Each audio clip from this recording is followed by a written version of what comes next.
Penyebaran agama Islam di Ternate tidak terlepas dari peran saudagar muslim, ulama, dan para mubalik melalui proses perdagangan, hubungan sosial, dan pendidikan. Assalamualaikum warahmatullahi wabarakatuh. Kesempatan kali ini catatan KJP akan membahas sedikit tentang sejarah awal masuknya agama Islam di Ternate. Namun sebelum lanjut, seperti biasa klik subscribe dulu ya, buat dorang yang belum subscribe, agar katong bisa terus saling berbagi informasi menarik tentang Maluku.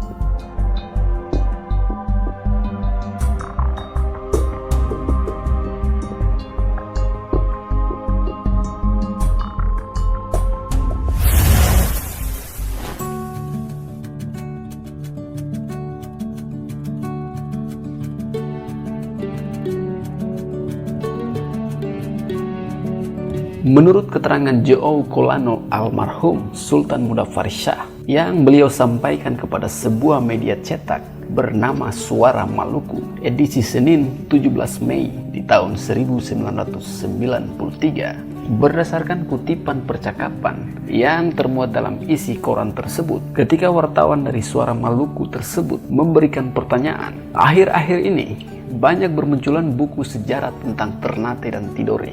Bagaimana pendapat Joe? Buku sejarah banyak yang tidak akurat. Ini disebabkan sumber yang dipakai tidak sesuai antar satu buku dengan buku yang lain. Ada yang menulis Keraton Kesultanan Ternate dibangun tahun 1778. Padahal itu salah. Keraton ini dibangun tahun 1603 Masehi. Hal-hal seperti itu harus kita perhatikan. Apalagi yang menulis itu bukan orang-orang yang mempelajari sejarah secara serius, cuma dengar cerita sana-sini, atau baru baca buku sedikit saja, lantas bikin cerita. Saya bukan berarti menggurui hasrat mereka untuk menulis dan mengangkat sejarah kita, tapi perlu diarahkan. Tindakan heroik Sultan Hairun dan Babula, banyak orang yang tidak tahu itu, tapi justru itu yang tidak ditulis. Ditambah lagi, kita belum mempunyai penulis sejarah yang terdidik. Kenapa Jo'ou sendiri tidak menulis sejarah? Saya sendiri tidak berani menulis karena saya belum yakin dengan data-data ini. Sewaktu saya ke Belanda di Universitas Leiden, di sana sejarah kita sangat lengkap. Buku-buku yang penting sempat saya fotokopi. Masalah Ternate Tidore menyimpan banyak sekali bahan antropologis yang perlu dikembangkan dan diungkap.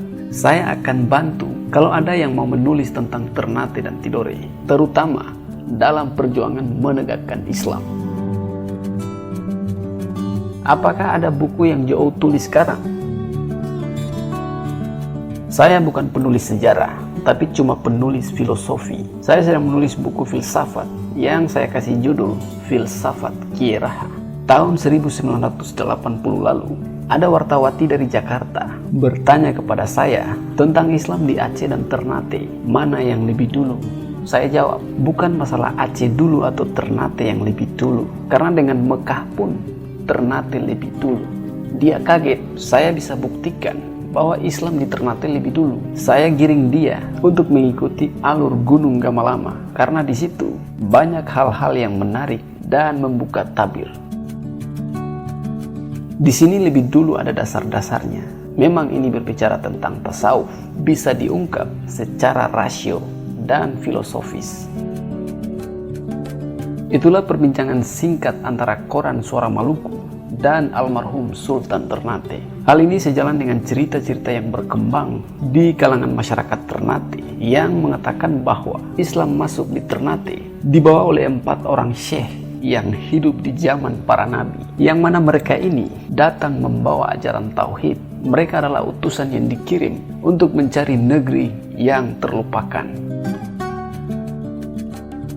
Negeri yang terlupakan di sini adalah negeri Gafilun atau negeri Gapi, yang mana negeri Gapi sendiri adalah penyebutan paling awal dari Ternate.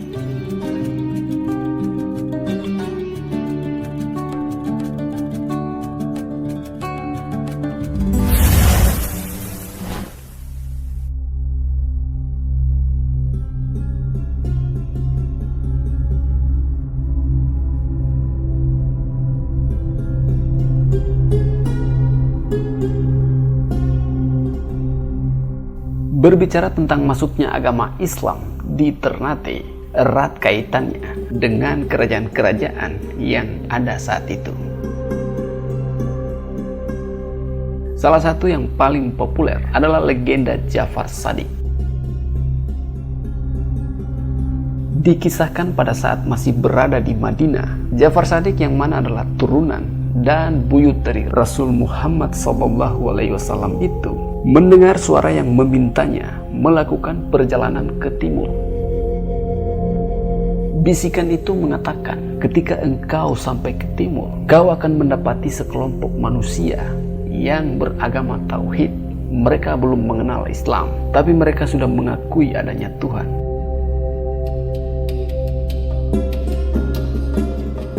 Nama lain dari Ja'far Shadiq adalah Ja'far Noh.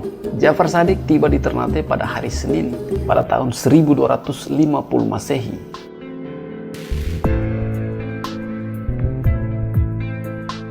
Saat itu, Ternate telah dihuni 4 suku, yakni suku Soa Tabanga, suku Soa Tubo, suku Soa Toboleu, dan suku Soa Tobona.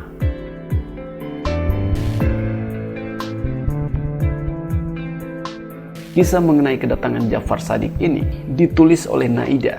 Naida sendiri adalah hakim Kesultanan Ternate yang menjabat di tahun 1859 sampai 1864. Tulisan Naida ini lebih dikenal dengan nama Hikayat Ternate. Dan Hikayat Ternate yang ini telah mendunia. Arsipnya tersimpan di sejumlah perpustakaan di Eropa.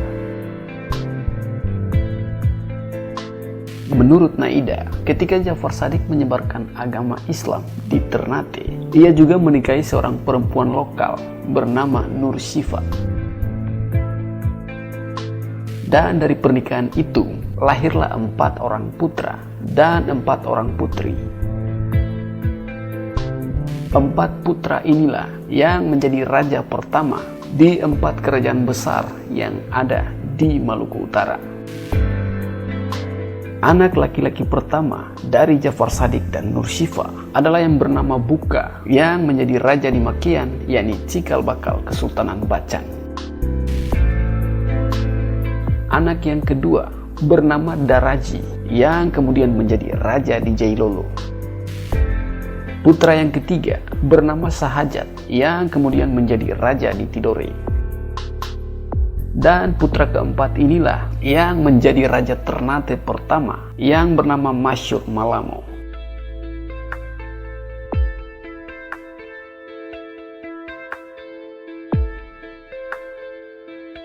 Namun menurut catatan perjalanan Antonio Galvao, Islam mulai masuk Ternate di tahun 1464 atau kira-kira 80 tahun sebelum Galvao menuliskan catatannya di tahun 1544. Berdasarkan catatan Galvao ini, disebutkan bahwa ada seorang putri bangsawan beragama Islam yang berasal dari Jawa yang datang ke Ternate dan menikahi Raja Ternate. Raja lalu memeluk Islam sehingga diikuti oleh rakyatnya.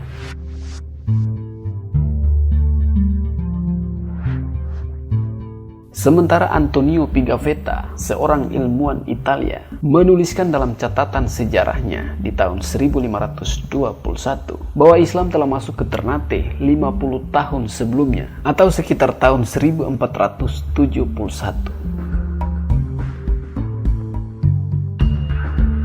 Namun versi lain mengatakan bahwa Islam dibawa oleh para saudagar dari Arab karena selain berdagang, para pedagang ini juga mengemban misi menyebarkan Islam. Sebelum memeluk Islam, orang Ternate mempunyai keyakinan dan mempercayai spiritualisme gaib. Ada kebudayaan yang telah lekat yang disebut Jou Madihutu.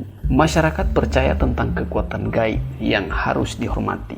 Hal ini dapat berupa pohon besar atau batu berukuran raksasa. Hal ini mengisyaratkan bahwa keyakinan akan hal-hal religius telah ada jauh sebelumnya. Keyakinan ini, jika diwujudkan dalam kehidupan nyata, ketika mereka berjalan dan mendapati ada batu di tengah jalan, maka mereka akan mengangkat dan memindahkannya dari jalan tersebut.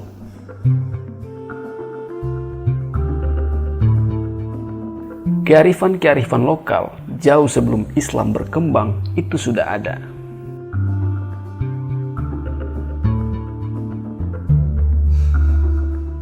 Para penyebar agama Islam di Maluku Utara pada awal mulanya adalah Syekh Mansur dari Arab yang berada di Tidore pada masa pemerintahan Kolano Criliati.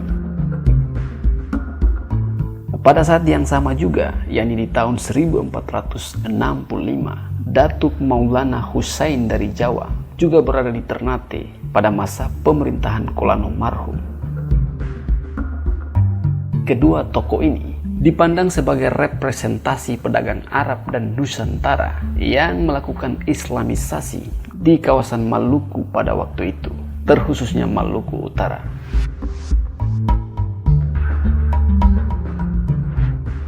Penyebaran Islam juga dilakukan melalui pembauran dengan warga pribumi.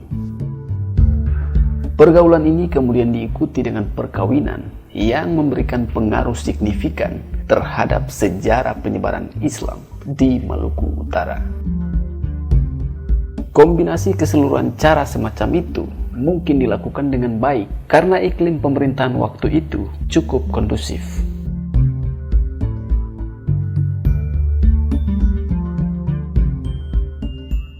Namun Islam secara utuh mulai diterima rakyat Ternate setelah Sultan Jainal Abidin, yakni putra Kolano marhum, kembali dari Gresik, Jawa Timur. Di Gresik, sang sultan menuntut ilmu agama dan mendapat julukan Sultan Bualawa atau Sultan Cengkeh. Sebelum menuntut ilmu di Jawa, Jainal Abidin menyebut dirinya dengan gelar Kolano. Namun sekembalinya dari Gresik di tahun 1468, gelar Kolano diganti menjadi Sultan. Maka Jainal Abidin adalah raja Ternate pertama yang memakai gelar Sultan. Datuk Maulana Husain juga merupakan guru spiritual dari Jainal Abidin. Maulana Husain adalah mubalik besar yang memiliki pengetahuan agama, tilawah, serta kaligrafi Arab. Kemampuannya melantunkan ayat-ayat suci Al-Quran berhasil meluluhkan hati Kolano marhum yang lantas mengonversi keyakinannya menjadi seorang muslim. Datu Maulana pun dikenal memiliki keahlian membuat orang-orang pribumi senang sekali masuk Islam waktu itu dengan kaligrafinya. Model penyebaran agama Islam saat itu menggunakan strategi membuat tulisan-tulisan kaligrafi. Ini merupakan strategi dalam rangka membumikan dan membesarkan Islam di masa itu. Jadi, tidak hanya semata-mata berdagang, kemudian masyarakat lokal menerima Islam, tetapi dengan sistem intervensi kebudayaan.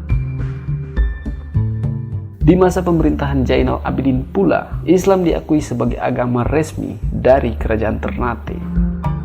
Syariat Islam pun diberlakukan dengan membentuk lembaga kerajaan sesuai hukum Islam. Para ulama pun dilibatkan. Langkah ini kemudian diikuti 3 kerajaan lainnya di Jazirah Al-Mulk.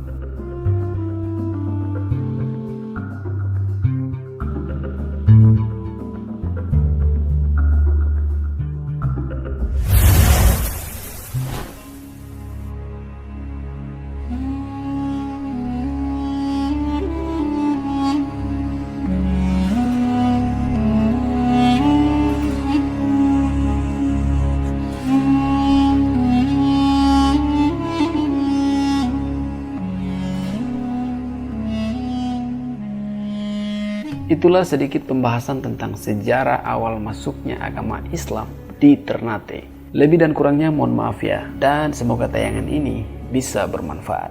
Akhir kata, wassalamualaikum warahmatullahi wabarakatuh. Sampai jumpa.